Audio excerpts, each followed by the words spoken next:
Hello everybody, welcome to Ashish Singh Lectures. I am Madiha Khan, your friend who is there to help you with your English language. तो आज की class में हम हमारा नया chapter start कर रहे हैं जिसका नाम है दी नेकलेस। ठीक है, दी नेकलेस हमने पढ़ा था चैप्टर जिसमें हमने देखा क्या सीखा था कि जितनी चादर उतने ही पैर इंसान को फैलाने चाहिए, मतलब जितना उसके पास हो उसको उतने में ही सेटिस्फाइड रहना चाहिए, खुश रहना चाहिए। जितना ज़्यादा हम शो ऑफ करने के लिए इन चीज़ों के पीछे भागते हैं ये उतना ही ज़्यादा प्रॉब्लम्स क्रिएट करते हैं। ठीक है, इस स्टोरी के ऑथर कौन है? गाय डे मॉसेपान। ठीक है, ऑथर का नाम आपको याद रखना है कि गाय डे मॉसेपान इसके ऑथर हैं। अब आ जाओ, इसका पहले हम जो है ओवरव्यू देखते हैं जिससे आपको ये जो स्टोरी है पूरी अच्छी से याद भी हो जाएगी और आप अच्छे से इसको फिर आगे कर सकते हो। ठीक है, स्टोरी याद होना बहुत ज़रूरी है क्योंकि हमें पता नहीं होता क्वेश्चन कहाँ से उठकर आ जाए। ठीक है, तो ये जो MME लिखा है ये इसका मतलब होता है मैडम। ठीक है, Madam Matilda Loisel lived in an apartment with her husband, Mr. Loisel, and was very unhappy and unsatisfied with what life had given her. She was unhappy with the apartment's shabby walls, ठीक है, और the worn out furniture. तो यहाँ पे madam लोइजल की बात हो रही है जो एक अपार्टमेंट में अपने हस्बैंड मिस्टर लोइजल के साथ रहती थी। वो काफ़ी असंतुष्ट और नाखुश थी जो भी उनको दिया था, जो भी उन्हें मिला था लाइफ से, वो बहुत ज़्यादा नाखुश थी। अपार्टमेंट इतना गंदा सा था उनका और बुरा हालत वाला फर्नीचर देखकर। She was also irritated by the way her husband reacted to the home made food while she dreamt of loyal dinners being served in exquisite silver dishes. ठीक है, उनको अपने हस्बैंड पे भी बहुत गुस्सा आता था कि ये तो इतने साधारण से हैं, साधारण चीज़ों में खुश हो जाते हैं, जबकि वो कैसी कैसी चीज़ों के लिए सपने देखती थी, इतने अच्छे अच्छे डिशेज, अच्छी अच्छी सिल्वर प्लेट्स वगैरह में खाने के लिए। They were neither rich nor poor, ना तो वो गरीब थे, मतलब बिल्कुल जो मिडिल क्लास फैमिली होती है ना वो थे वो लोग। She had to marry a clerk in the office of the board of education just because her family could not afford to give her dowry. क्योंकि वो खुद भी गरीब फैमिली से ही थी तो उनकी फैमिली जो है वो डावरी वगैरह नहीं दे सकती थी, तो उनकी शादी एक क्लर्क से ही कराई गई। ठीक है, तो मिस्टर लोइजल कौन थे? एक क्लर्क थे। कहाँ पर? Office of board of education में। ठीक है, she also hated visiting her old friend madam Jean Forrester as she was rich lady and Matilda envied her. Whenever she visited her she became sad and cried for days together. उन्हें अपनी पुरानी दोस्त से मिलना बिल्कुल पसंद नहीं था क्योंकि वो काफ़ी ज़्यादा रिच थी और मटिल्डा जो है वो हमेशा जब भी घर आती थी उनसे मिलकर तो बहुत दिनों तक रोती थी और सैड रहती थी। One day when her husband return home from work, he got an invitation to a party at the house of Minister of Public Instruction. Contrary to his expectation, Matilda was irritated and angry and threw the card away. अब एक दिन जो है husband जो होता है वो बेचारा घर आता है, उनको एक इनविटेशन मिला होता है मिनिस्टर क्या है ना पार्टी का, तो वो काफ़ी खुश होता है कि चलो मेरी वाइफ जो है वो खुश हो जाएगी, एक अच्छा डिनर करने को मिलेगा। तो उसका बिल्कुल ऑपोजिट ही हो जाता है, मटिल्डा गुस्सा हो जाती है और कार्ड जो है वो फेंक देती है।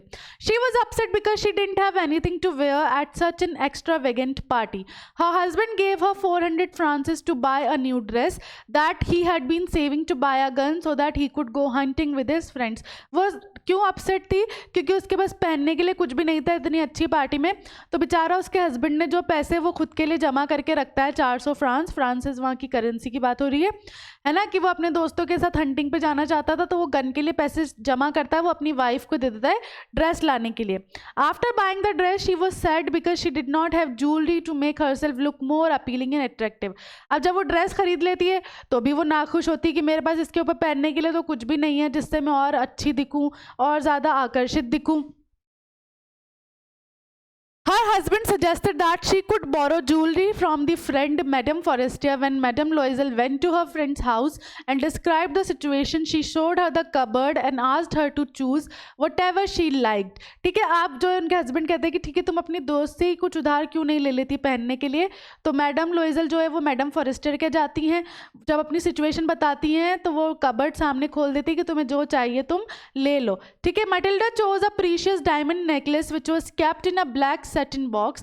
They went to the minister's party and all the men admired her as she was looking gorgeous in her new dress and jewellery. अब मटिल्डा जो है वो सबसे महंगा जो डायमंड का नेकलेस होता है वो चूज़ करती है। उसके बाद वो उसे पहनकर पार्टी में भी चले जाती है। वहाँ सारे लोग उसको देखकर काफ़ी उसकी प्रशंसा करते हैं क्योंकि वो काफ़ी सुंदर लग रही होती है। They return at 4 in the morning. By that time mister Loisel had already dozed off in one of the rooms with 3 other men. ठीक है, अब उनको 4 बज जाती है वहीं पार्टी में। By they decided to leave and couldn't find a carriage. Finally, after walking for a while, they got a carriage which dropped them right outside their door. ठीक है, फिर उनको कुछ मिलता भी नहीं है ना, कोई टैक्सी या कुछ भी नहीं मिलता घर आने के लिए। फिर जैसे जैसे उनको कुछ मिलता है और वो घर पहुंचते हैं। Matilda realized that she did not have the necklace. Mr. Loisel went out to search the railway tracks for the necklace. Mr. Loisel went to the police station, cab offices, and also gave an advertisement for reward to the person who returned the necklace. अब जब वो घर के दरवाजे पे पहुंचते हैं Matilda को रियलाइज़ होता है कि उसका नेकलेस गायब है। मिस्टर लॉइजल बेचारा हर जगह ढूंढता है, उसको कुछ नहीं मिलता। पुलिस स्टेशन जाके रिपोर्ट कराता है, कैब ऑफिस में भी जाकर रिपोर्ट कराता है, इवन एक एडवर्टीजमेंट भी डालता है कि भाई जिसको भी वो नेकलेस मिले वो दे देगा तो उसको इनाम मिलेगा। Meanwhile he told his wife to tell her friend that the clasp of the necklace had broken and had given it to for repair. ठीक है, फिर वो अपनी वाइफ को बोलता है कि एटलीस्ट अपनी दोस्त को इतना बोल दो कि उसका जो हुक है वो टूट गया और वो रिपेयर के लिए दिया है, फिर मैं तुम्हें वापस कर दूंगी। After a week when the necklace could not be found, they decided to replace it with a similar one. They found a similar necklace priced at 36,000 francs. Fortunately mister Loisel had inherited 18,000 francs from his father and the rest he borrowed. फिर वो decide करते हैं जब necklace नहीं मिलता कि हम इसको रिप्लेस करके दे देंगे, और उन्हें जो है फिर सिमिलर नेकलेस मिल भी जाता है जो कितने का होता है, 36,000 फ्रांस का होता है। अब भाग्य से मिस्टर लॉइजल के फादर ने उनके लिए 18,000 फ्रांसिस छोड़े होते हैं, तो बेचारे अपने वो पैसे लेकर बाकी जो है लोगों से उधार पर लेकर वो 36,000 रुपये जो है इकट्ठा करते हैं। It took them 10 years to repay all the loans and in this years their lives changed drastically. अब उन्हें वो सारा जो पैसा उन्होंने लिया होता है नेकलेस खरीदने के लिए उसको चुकाने में 10 साल लग जाते हैं और उनकी लाइफ बिल्कुल ख़राब हो जाती है। They move to a smaller apartment and remove the maid. Matilda cook the food and wash the clothes herself. अब उनकी हालत इतनी ख़राब हो जाती है कि उन्हें उससे भी छोटे अपार्टमेंट में जाके रहना पड़ता है, जो काम वाली होती है उसको भी हटाना पड़ता है। मटिल्डा को सारे काम खुद करने पड़ते थे। ठीक है, in these years madam Loisel started looking much older, her hair badly dressed, her voice became loud and she became a normal person who would carry a basket to the grocery store, the butcher store and the fruit store to buy their daily supplies. अब इतना काम करके इतनी परेशानी उठाकर Matilda जो है वो अपनी एज से भी काफ़ी ज़्यादा बूढ़ी लगने लगती हैं और एक बिल्कुल वो नॉर्मल पर्सन की तरह एक बास्केट लेकर जाती हैं सब्ज़ी लेने, मीट लेने, फ्रूट्स लेने, और जो भी थोड़ा थोड़ा पैसा वो बार्गेन करके बचा सकती हैं वो बचाती हैं। One day she met her friend Jeanne with the child and decided to tell her the truth and explained how she was indirectly responsible for her aged looks and her living conditions. अब एक दिन उनको अपनी friend मिलती है जिसको वो decide करती है बताने का कि तुम जो हो इनडायरेक्टली रिस्पॉन्सिबल हो मेरी ऐसी हालत की। She explained how she lost the borrowed necklace and had to take a loan for replacing it. On hearing this, Jane told Matilda that the necklace that she had borrowed was a fake one and was not worth more than 500 francs. ठीक है, अब वो उसको explain करती है तो जो gene है वो वापस उसको जवाब देती है कि जो नेकलेस तुम मुझसे लेकर गई थी वो नकली था और वो 500 फ्रांस से ज़्यादा का नहीं था। तो यहाँ पे क्या हुआ कि देखो, एक तो तुम्हें ये बताया जाता है कि ऑनेस्टी जो है वो बेस्ट पॉलिसी है। अगर ये पहले ही उसे बता देती बात तो 500 फ्रांस तो कहीं से भी कर ये लोग उसको दे देते नेकलेस के, इतना ना उनको खर्चा उठाना पड़ता, ना किसी से पैसे लेने पड़ते, ना इतनी उनकी पुअर कंडीशन होती। दूसरी बात ये कि जितना आपके पास होता है उसमें खुश रहना चाहिए, अदरवाइज ऐसे अगर हम शो ऑफ करने के लिए निकलते हैं तो उसका नतीजा गलत ही होता है। अब एक रात के लिए उन्होंने अपनी लाइफ के 10 साल बर्बाद कर दिए थे। ठीक है, तो हमेशा ध्यान रखना है हमें कि हमें शो ऑफ नहीं करना है। डेफिनेटली आपसे ज़्यादा अच्छी चीज़ होगी किसी ना किसी के पास, ठीक है, और उससे अच्छी चीज़ भी होगी किसी ना किसी के पास। तो कभी भी इस चीज़ में मत रहना कि आप छोटे हो या कुछ नहीं, आपका कॉन्फिडेंस मैटर करता है। ठीक है, देखो एक बात है, अगर आप ना एक सस्ता कपड़ा भी लाओगे और उसको अच्छे से कैरी करोगे ना तो वो महंगे कपड़े से भी ज़्यादा अच्छा लगता है। ठीक है, तो ये मेरा पर्सनल व्यू है, बट मैं यही एडवाइस करूंगी आप सबको कि आपको जो है इस तरीके से शो ऑफ करने की ज़रूरत नहीं है। आप जो हो जैसे हो यू आर परफेक्ट। ठीक है, अब इसका हिंदी वर्जन भी देख लो ताकि तुम्हें याद रहे चैप्टर अच्छे से। ठीक है। तो श्रीमती मटिल्डा लॉयजल अपने पति मिस्टर लॉयजल के साथ एक अपार्टमेंट में रहती थी और जीवन ने उन्हें जो कुछ दिया था उससे वे बहुत दुखी और असंतुष्ट थी। वह अपार्टमेंट की जर्जर दीवारों और ख़राब हो चुके फर्नीचर से नाखुश थी। वह अपने पति के घर के खाने पर प्रतिक्रिया करने के तरीके से भी चिढ़ गई थी, जबकि उसने सपना देखा था कि शाही रात्रि भोज को महंगे चांदी के बर्तनों में परोसा जाता है। वह ना तो अमीर थे और ना ही गरीब। उसे शिक्षा बोर्ड के कार्यालय में एक क्लर्क से सिर्फ इसलिए शादी करनी पड़ी क्योंकि उसका परिवार उसे दहेज नहीं दे सकता था। वह अपनी पुरानी दोस्त श्रीमती जीन फॉरेस्टियर से मिलने से भी नफरत करती थी क्योंकि वह एक अमीर महिला थी और मटिल्डा उससे ईर्ष्या करती थी। जब भी वह उससे मिलने जाती वह उदास हो जाती और कई दिनों तक रोती रहती। एक दिन जब उसका पति काम से घर लौटा तो उसे लोक शिक्षा मंत्री के घर एक पार्टी का निमंत्रण मिला। अपनी उम्मीद के विपरीत मटिल्डा चिढ़ और गुस्से में थी और उसने कार्ड फेंक दिया। वह परेशान थी क्योंकि उसके पास असाधारण पार्टी में पहनने के लिए कुछ नहीं था। उसके पति ने उसे एक नई पोशाक खरीदने के लिए 400 फ्रैंक दिए, जिसे वह एक बंदूक खरीदने के लिए बचा रहा था ताकि वह अपने दोस्तों के साथ शिकार पर जा सके। पोशाक खरीदने के बाद वे उदास थी क्योंकि उसके पास खुद को अधिक अपीलिंग और आकर्षक दिखाने के लिए आभूषण नहीं थे। उसके पति ने सुझाव दिया कि वह अपनी सहेली श्रीमती फॉरेस्टियर से आभूषण उधार ले सकती है। जब श्रीमती लॉयजल अपनी सहेली के घर गई और स्थिति का वर्णन किया तो उसने अपनी अलमारी दिखाई और उसे जो कुछ भी पसंद है उसे चुनने के लिए कहा। मटिल्डा ने एक कीमती हीरे का हार चुना जिसे एक काले साटन बॉक्स में रखा गया था। वे मंत्री की पार्टी में गए और सभी पुरुषों ने उसकी प्रशंसा की क्योंकि वे अपनी नई पोशाक और गहनों में बहुत खूबसूरत लग रही थी। वे सुबह 4 बजे लौटे। उस समय तक मिस्टर लॉयजल 3 अन्य पुरुषों के साथ एक कमरे में सो चुके थे। उन्होंने जाने का फैसला किया और उन्हें कोई गाड़ी नहीं मिली। अंत में कुछ देर चलने के बाद उन्हें एक गाड़ी मिली जिससे उन्हें उनके दरवाजे के ठीक बाहर छोड़ दिया। मटिल्डा को एहसास हुआ कि उसके पास हार नहीं है। मिस्टर लॉयजल हार के लिए रेल की पटरियों की खोज करने निकले। Mister लॉयजल police station, cab office गए और हार लौटाने वाले को इनाम का विज्ञापन भी दिया। इस बीच उसने अपनी पत्नी से कहा कि अपने दोस्त को बताए कि हार की जो अकड़ होती है, मतलब जो हुक होता है, वो टूट गया है और उसे मरम्मत के लिए दे दिया है। एक हफ्ते बाद जब हार नहीं मिला तो उन्होंने इसे रिप्लेस करने का फैसला लिया। उन्हें बाजार में ऐसा ही हार 3600 फ्रैंक की कीमत में मिला। सौभाग्य से मिस्टर लॉयजल को अपने पिता से 18,000 फ्रैंक विरासत में मिले थे और बाकी उन्होंने उधार लिए। सभी ऋणों को चुकाने में उन्हें 10 साल लग गए और इन वर्षों में उनके जीवन में काफ़ी बदलाव आया। वे एक छोटे से अपार्टमेंट में चले गए और नौकरानी को भी हटा दिया। मटिल्डा ने खुद ही खाना बनाया और कपड़े धोए, यहाँ तक कि मिस्टर लॉयजल ने उधार लिए गए पैसे को चुकाने के लिए कई काम किए। इन वर्षों में श्रीमती लॉयजल बहुत अधिक उम्र की दिखने लगी। उनके बाल बुरी तरह से सजे हुए थे, उनकी आवाज़ ऊंचा स्वर में हो गई थी और वह एक सामान्य व्यक्ति बन गई थी जो अपनी दैनिक आपूर्ति खरीदने के लिए किराने की दुकान, कसाई की दुकान और फलों की दुकान पर टोकरी लेकर जाती थी।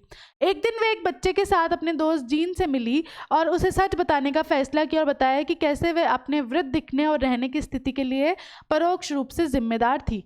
उसने बताया कि कैसे उसने उधार का हार खो दिया और उसे लौटने के लिए ऋण लेना पड़ा।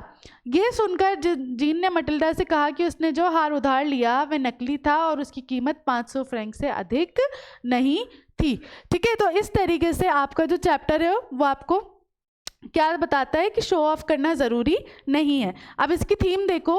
The main message of the brief story is to avoid being as avaricious as Mathilda. Because of मथिल्डा's desire for a better life, her husband buys a ticket to an event for which Matilda buys a dress that cannot afford and borrows a necklace she thinks is worth thousands of dollars। तो यहाँ पे theme वही है कि भाई आपको जो है शो ऑफ करने के लिए कुछ करने की ज़रूरत नहीं है। ठीक है, और दूसरी बात कि यहाँ पर क्या हुआ, उसने शो ऑफ करने के लिए पहले अपने हस्बैंड की सेविंग्स खर्च की, उसके बाद उसने अपनी फ्रेंड से जो नेकलेस उधार लिया वो भी उसने खो दिया, जिसकी वजह से उसने अपनी लाइफ के 10 साल आगे बर्बाद कर दिए। ठीक है, तो यही यहाँ पर आपकी थीम है इस चैप्टर की। देख लो इसको अच्छे से एक बार।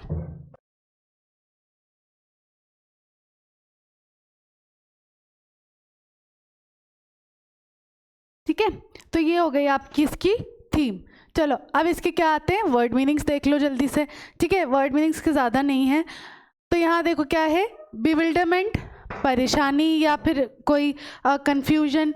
Chic tip top, clasp buckle या हुक, कलीग सहकर्मी, कंटेंट संतोष, क्रूड कच्चा, डिसेंटली शालीनता पूर्वक, डेलिकेसीज व्यंजन है ना, खाने वगैरह जो होते हैं, डिलाइटेड खुश, डेस्टिनी नियति, डिक्टेटेड तय करना, डिस्मय निराशा, डिस्टिंग्विश प्रतिष्ठित, एस्केटिक खुश, एक्विजिट उत्कृष्ट और ग्रीव्ड दुखी है ना। एक्विजिट उत्कृष्ट भी हो सकता है और खुश भी हो सकता है, ठीक है। तो इस तरीके से इसके वर्ड मीनिंग्स हैं। और देखो आगे, हागलिंग मोलभाव, इंसेसेंटली लगातार, लेटर परवर्ती, लोन्ड उधार, मार्वेलस अद्भुत, मिस्ड बीच मिजरेबल दुखी, मर्मरिंग बड़बड़ाना, नाइटफॉल सांझ, रिलेटेड संबंधित, रिस्टोर्ड पुनर्स्थापित और र्यूनियस बर्बाद, सिंगुलर एकवचन, स्पाइटफुली दुर्भावनापूर्वक, स्टैमर ढकलाना, स्ट्रिकन पीड़ित, वेक्सेशन परेशानी, वेरिली थके हुए, ठीक है। चलो अब इसके पहले हम एनसीईआरटी वाले क्वेश्चन एंड आंसर्स देखते हैं, फिर हम इसके पीवाईक्यूज करेंगे। तो what kind of a person is madam Loisel, why she always unhappy. तो मैडम लुइजल जी जो थी वो किस तरीके की इंसान थी और वो हमेशा नाखुश क्यों रहती थी। तो madam Loisel was one of those pretty young ladies born as if through an error of destiny into a family of clerks। तो मैडम लुइजल थी वो काफ़ी सुंदर सी लड़की थी जो गलती से शायद क्लर्क्स की फैमिली में पैदा हो गई थी। She had no dowry, no hopes, no means of becoming known, loved and married by a man, either rich or distinguished। ना तो उनके पास दहेज के पैसे थे, ना उनमें कोई आशा थी, ना किसी भी तरीके से वो किसी भी ऐसे इंसान जो रिच हो उससे मैरी करने के बारे में उनको कोई माध्यम था। She allowed herself to marry a petty clerk in the office of the board of education। ठीक है, उन्होंने किससे शादी की, एक छोटे से क्लर्क से जो कहाँ काम करता था, बोर्ड एजुकेशन के ऑफिस में। She suffered incessantly, वो लगातार सफ़र कर रही थी। She suffered from the poverty of her apartment, the shabby walls and the worn chairs, all these things tortured and angered her। वो रोज़ सफ़र करती थी गरीबी देखकर अपने अपार्टमेंट की दीवारों की जो बेकार हो रही थी, चेयर्स और फर्नीचर जो ख़राब हो चुका था, ये सारी चीज़ें उन्हें जो है काफ़ी ज़्यादा गुस्सा दिलाती थी। ठीक है, तो इस तरीके से आपको पूरा लिखना है। ठीक है, नेक्स्ट क्वेश्चन देखो, what kind of a person is her husband. उनके हस्बैंड कैसे तरीके के इंसान थे। तो her husband mister Loisel is an ordinary and average young man, a mere clerk in the office of the board of education. तो वो बेचारे साधारण से इंसान थे, एक छोटे से क्लर्क थे बोर्ड ऑफ एजुकेशन में। He is a caring man as he is excited to show the dinner invitation to his wife। और वो अपनी वाइफ की काफ़ी केयर करते थे। What fresh problem now disturbs Madam Loisel। अब क्या नई प्रॉब्लम थी जो उन्हें परेशान कर रही थी। After spending about 400 francs on a beautiful dress, Madame Loisel is faced with yet another disaster। She is vexed over the fact that she does not have a beautiful jewelry for her dress। ठीक है, अब क्या हुआ था कि भाई 400 Franks जो है उन्होंने एक ड्रेस पर खर्च करने के बाद भी वो खुश नहीं थी, क्योंकि उन्हें अब नई चीज़ हो गई थी कि भाई उनके पास कोई ज्वेलरी नहीं है इस ड्रेस पर पहनने के लिए। How is the problem solved. वो प्रॉब्लम कैसे सॉल्व हुई। Mister Loisel suggest her to borrow some jewels from her rich friend madam Forrester, thus the problem is solved as madam Forrester lends her a beautiful diamond necklace. अब ये problem कैसे solve हुई कि भाई जो mister लुइजल थे उनके husband, उन्होंने उनको सुझाव दिया कि तुम्हारी जो फ्रेंड है उनसे तुम कोई ज्वेलरी उधार ले लो। ठीक है, और इस तरीके से जो उनकी प्रॉब्लम सॉल्व हुई जब मैडम फॉरेस्टर ने उनको एक प्यारा सा डायमंड नेकलेस उधार दिया। ठीक है,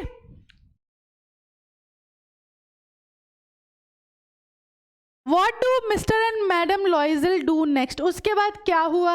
After losing the necklace, Mr. Loisel goes back and searches to the lost necklace. Then he goes to the police and to the cab offices। अब जब नेकलेस खो गया था तो मिस्टर लॉइजल जो है बेचारे वापस जाते हैं उस रूट पे सर्च करने नेकलेस के बारे में, फिर वो पुलिस स्टेशन भी जाते हैं, कैब ऑफिस भी जाते हैं, and put out an advertisement in the newspapers and offer a reward to anyone who finds it. फिर लास्ट में वो एक विज्ञापन डालते हैं न्यूज़पेपर में कि भाई जिसको भी वो नेकलेस मिला वो रिटर्न करेगा तो उसको इनाम दिया जाएगा। How do they replace the necklace. उन्होंने कैसे चेंज किया नेकलेस को। After all other efforts fail, Loisels decide to replace the necklace mister Loisel possessed 18,000 francs which his father had left him. जब कुछ नहीं हुआ तो फिर मिस्टर लॉयजल ने डिसाइड किया कि नेकलेस को रिप्लेस ही करना पड़ेगा. अब उनके फादर उनके लिए विरासत में 18,000 फ्रैंक्स छोड़ कर गए थे. ही borrowed the rest, बाकी के पैसे उन्होंने उधार लिए. He made ruinous promises, took money from the lenders, then he went to get the new necklace, depositing on the merchant's counter 36,000 Franks. ठीक है, फिर वो सब उधार लेके जो है वो क्या जाते हैं, नेकलेस लेने जाते हैं और वहाँ पर कितने का 36,000 फ्रैंक्स का वो नेकलेस खरीद कर उसको रिप्लेस करते हैं. ठीक है, इस तरीके से आपको पूरा लिखना है रीज़न के साथ. अब इसके थिंक अबाउट इट वाले देख लो पहले. The course of the Loisels life change due to the necklace. ठीक है, उनकी जो लाइफ थी वो कैसे चेंज हो गई थी नेकलेस की वजह से, वो बताना है. तो it took Loisels a decade to pay back the money they borrowed to the buy the necklace. अब उनको कितना डेकेड मतलब 10 साल लग गए थे सारा उधार वाला पैसा चुकाने में. And it change everything for them, उसकी वजह से उनकी पूरी लाइफ चेंज हो गई थी. They sent away the maid, they rented some rooms in an attic, she learn the odious work of a kitchen. ठीक है, अब क्या हुआ कि भाई उन्हें जो है मेड को भी हटाना पड़ा और एक और छोटा सा उन्होंने अपार्टमेंट ले लिया. और अब जो मैडम लॉयजल थी उन्होंने घर के काम सीखे क्योंकि उन्हें करने पड़ते थे अब क्योंकि मेड हट गई थी.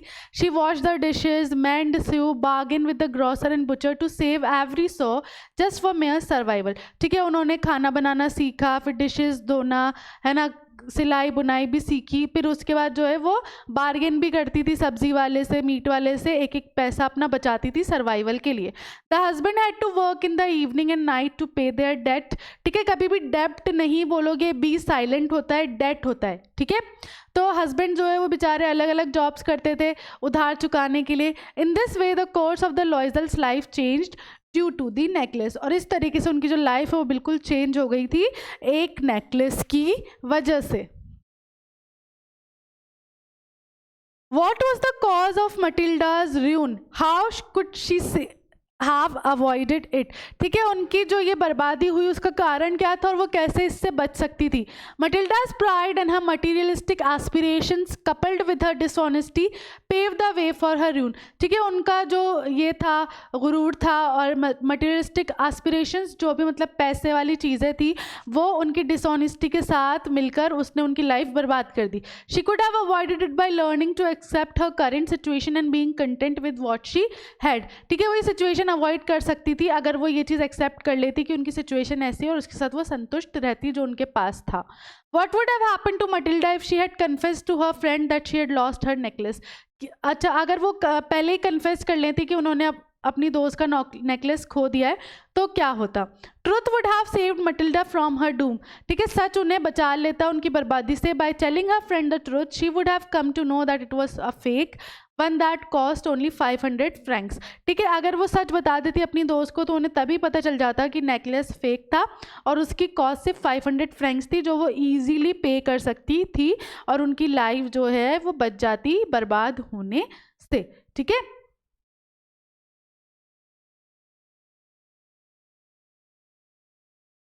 she would not have spent her husband's entire inheritance and borrowed 18,000 francs to pay for its replacement.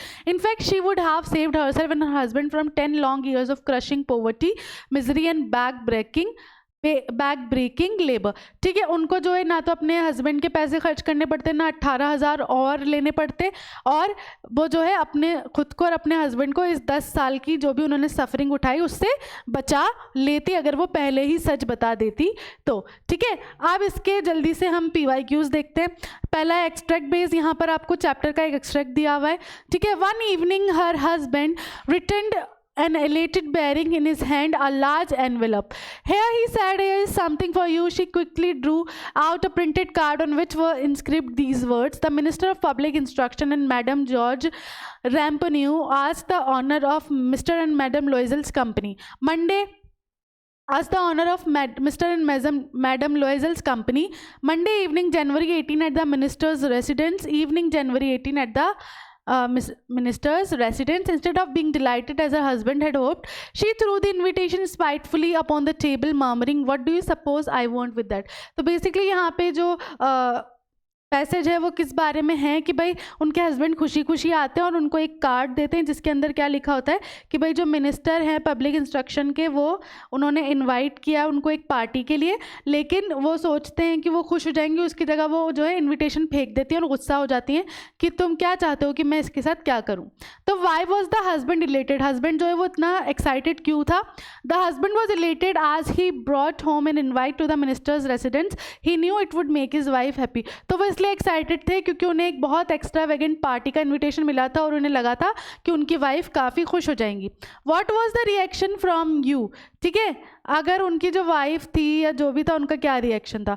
You और his wife unexpectedly was not the least happy and she made her displeasure very obvious, वो खुश नहीं थी और उन्होंने वो चीज़ साफ दिखाई।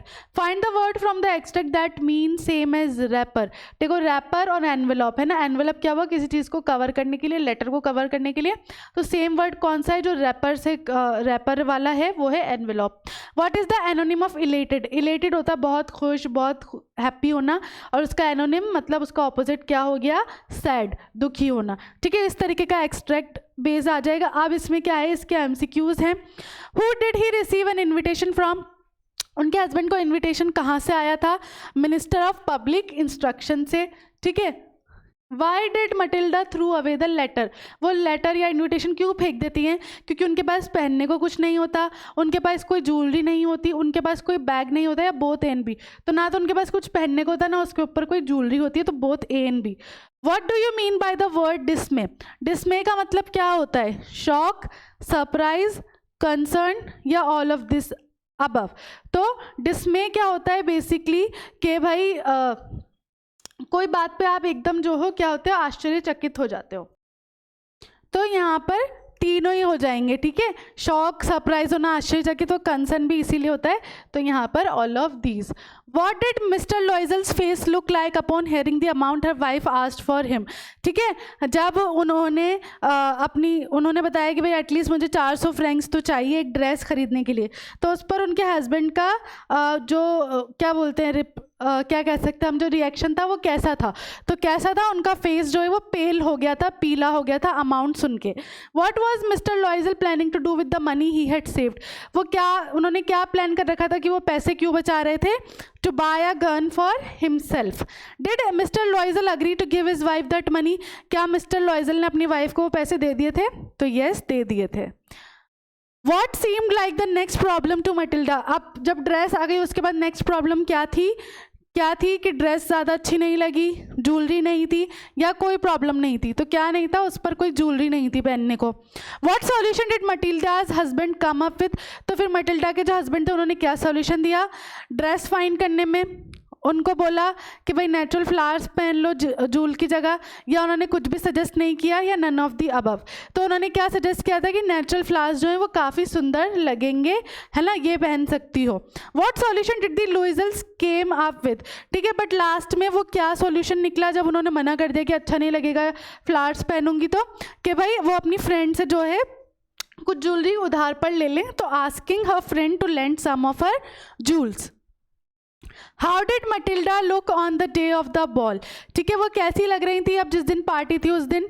एलिगेंट भी लग रही थी, ग्रेशियस भी लग रही थी, फुल ऑफ जॉय भी लग रही थी, तो ऑल ऑफ दिस। इस तरीके से आप पूरे एमसीक्यूज जो हैं वो करते हो। अब इसके बाद क्या बच रहा है इसका last question and answers, PYQs।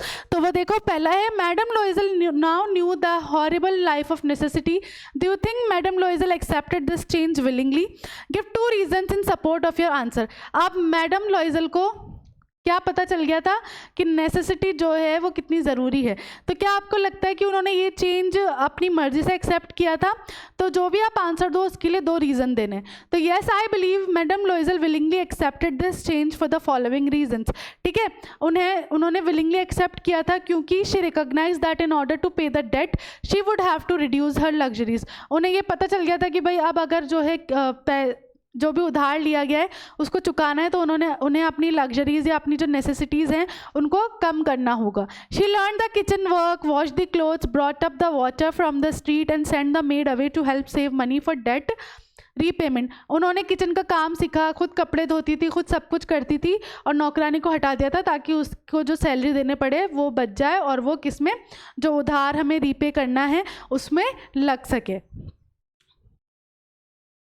Next देखो, mention 2 things you would have done other than what Mr. Loisel did to help resolve the problem of the necklace. ठीक है, 2 चीज़ें आपको बतानी कि आप करते मिस्टर लोइजल की जगह अगर आप होते तो other than what Mr. Loisel did, the 2 things I would do to help resolve the problem of the lost necklace are as follows. I would have told Madam Forrester the whole truth and asked for her forgiveness. अगर मैं madam mister लोइजल की जगह होती तो मैं क्या करती कि भाई मैं जो है उनको सच बता देती मैडम फॉरेस्टर को और उनसे माफ़ी मांगती. दूसरा, I would have also promised her that the necklace would be replaced as soon as possible. है ना. दूसरा आपकी भाई जो भी आपका जो भी लॉस हुआ है उसकी भरपाई होगी, है ना. इस तरीके से आप बात करते तो शायद तभी आपको इतना खर्चा भी नहीं उठाना पड़ता. और दूसरी बात कि भाई आपको सच भी पता चल जाता कि नेकलेस फेक था. Mention one of the most pleasurable things according to you that money can't buy and support your choice with an appropriate reason. ठीक है, आपको ऐसी चीज़ें बतानी है जो पैसा नहीं खरीद सकता. तो money can buy us everything except happiness and peace of mind. Money सब कुछ खरीद सकते हैं हम पैसे से, लेकिन हम उससे कभी भी खुशी या शांति नहीं खरीद सकते. One should always be content with what they have and not fantasise about what they could have. हमेशा संतुष्ट रहना चाहिए आपके पास जो है उसमें, ना कि आपको ऐसे ड्रीम्स देखने चाहिए जो आपके पास नहीं है उसके बारे में. A person can make a lot of money and still be unhappy and dissatisfied. A lack of understanding और love between spouses may exist which money can not buy as observe in the chapter the necklace. ठीक है, अब क्या होता है कि इसकी वजह से जो हस्बैंड वाइफ है उनके बीच में भी थोड़ी प्रॉब्लम्स होती है अंडरस्टैंडिंग को लेके, जो पैसा नहीं खरीद सकता. जो हमने इस चैप्टर में भी देखा कि मैडम लोइजल जो है वो अपने हस्बैंड को कुछ भी नहीं मानती थी और उन पर हमेशा गुस्सा करती थी कि वो इतने गरीब क्यों हैं या ऑर्डिनरी क्यों है. What according to you is the theme of the chapter the necklace. ठीक है, यहाँ पे आपको थीम लिखनी है. ठीक है, थीम मैं आपको इसलिए लिखाती हूँ क्योंकि ऐसे आपके क्वेश्चंस में आ जाती है. तो यहाँ पर देखो थीम क्या है. The necklace is a star with a strong message about human values. The first thing this lesson teaches us is that everyone should be content with whatever little they have in our life. तो ये क्या है, एक तरीके का satire है. Satire क्या होता है, जहाँ पे आपको एक स्ट्रॉन्ग मैसेज वगैरह दिया जाता है ना. और यहाँ पर मैसेज क्या है कि भाई ये हमें सिखाता है कि हमें संतुष्ट होना चाहिए जो भी हमारे पास जितना है उसमें. Living within one's means avoids unnecessary problems, anxieties and confusion in life. The story most important message is that we should be ourselves. ठीक है, स्टोरी का जो मेन मैसेज है वो ये है कि हमें मतलब जैसे हम हैं ना वैसे ही दूसरों को दिखाना चाहिए. Most people have a facade that they want to be like someone that they are not in order to be liked by others. However, all individuals must understand that you cannot change what your policy does not even need to be like someone.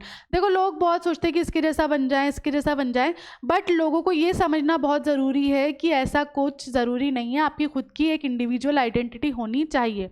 Are sufferings are caused by false pride और show off. हमारी जो भी problems होती हैं वो किस वजह से होती हैं, यही शो ऑफ की वजह से. Mrs Loisel had misplaced the necklace she had borrowed from a friend and instead of confessing to the owner she went into further debt and poverty in order to repay the amount. Mrs लॉइजल ने पहले तो necklace खो दिया. अब वो चाहती तो वो ट्रुथ बता सकती थी, माफ़ी मांगती, कुछ भी करती, लेकिन उन्होंने क्या किया, झूठ का सहारा लिया जिसकी वजह से उन्हें और आगे सफ़र करना पड़ा, उधारी लेनी पड़ी. The story emphasizes the importance of being content with what one has and the negative effects of pride and vanity. ठीक है, तो ये स्टोरी जो है वो किस बात पर सबसे ज़्यादा फोकस करती है कि भाई हमें जो है संतुष्ट रहना चाहिए जितना हमारे पास है उसके अंदर, और ये जो नेगेटिव इफेक्ट्स होते हैं प्राइड और वैनिटी के, ये सिर्फ हमें सफरिंग्स ही कॉज करते हैं आगे लाइफ में. ठीक है, तो इस चैप्टर में इतने ही PYQs हैं और इसी के साथ आज की जो क्लास है वो हम यहाँ फिनिश करेंगे और मिलेंगे नेक्स्ट क्लास में. तब तक के लिए this is Madiha Khan signing off right now. Bye bye and have a nice day.